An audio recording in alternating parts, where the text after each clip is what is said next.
Uh, Kaguya-sama's really good. It's the third season. It's still Kaguya-sama all over the place. The narrator's fucking killing it.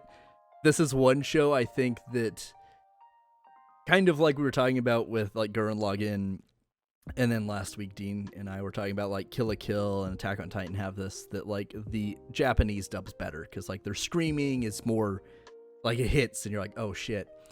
Kaguya-sama's better I think in the English dub because it's not like a straight translation. It's like, this is the situation, make it make sense for North America.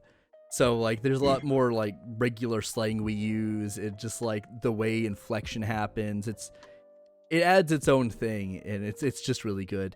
The time I got reincarnated as a slime is like that. Like the whoever did the English dub for that one just like added in like just little stuff here and there. Yeah. That just kind of like gave it a little bit more personality. Yeah, it helps a lot. Like it does engender a reason to watch just the dub because it is different. Yeah. Like I was talking to somebody who had watched some of the sub of it. Because like the main character, the Rimuru, who's just like the little slime and stuff like that, is like saying like, I mean, it's pretty dated slang, but like saying stuff like awesome sauce and the bomb.com and stuff like that. Yeah. And like none of that's like in the actual like Japanese of it. It's just like stuff they threw in there in the English dub. But like it kind of gives them some of that character to it.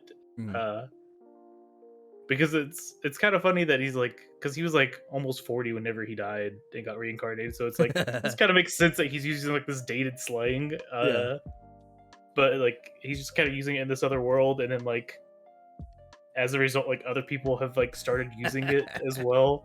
Like there's been a few times where like, you know, this like really powerful being, the Valdora, that like, you know, he meets in the first episode, like, and later on he talks about it, he's like, you know what, that is awesome sauce. It's just like, it's so ridiculous. Yeah.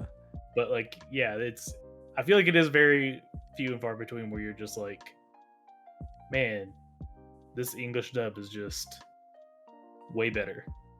Yeah, that Kaguya-sama is definitely one of those for sure. Like Ghost Stories. Yeah, I mean, there are moments in Kaguya-sama I'm like, this is Ghost Story level. Like, no one gave them fuckers a script. They're just like, this is the animation, have fun, and you're just like, because the narrator plays such a large role in it, because it's like kind of almost 2 or 3 segmented portions an episode, and the narrator transitions and talks about things, and he is just fucking having the most fun ever. It just like, you're like, this guy's having fun, I'm having fun, let's go.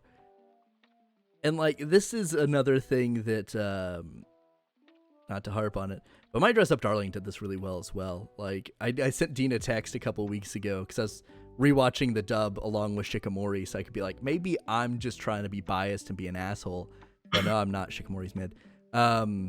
There's one point that Maureen is like, totes my goats, and I'm like, this show's the best show of all time. Let's go. This has cemented itself as the best English dub of any English dub to ever exist because it said totes my goats. It's totes my goats, my guy. I think that's the exact word she said. Like, what show is this? My Dress Up Darling. The whole, like, the English dub follows that very same kind of setup of like Kaguya-sama, and like, here is just a vibe. Like, here's what we're trying to convey in this scene. Go do your own thing. And they have the main female lead in it, Maureen, is voiced by Amelie, the lady that does all the English covers of like anime OPs on YouTube and stuff. She's voice acted in other things, but like, she's just killing it. She's like all over the place, and just like a bunch of slaying, and it's so good. It's so good. But yeah, Kaguya-sama, if you want a funny show that's like kind of that vibe, it's like 3 seasons and it's still good. It's not falling off.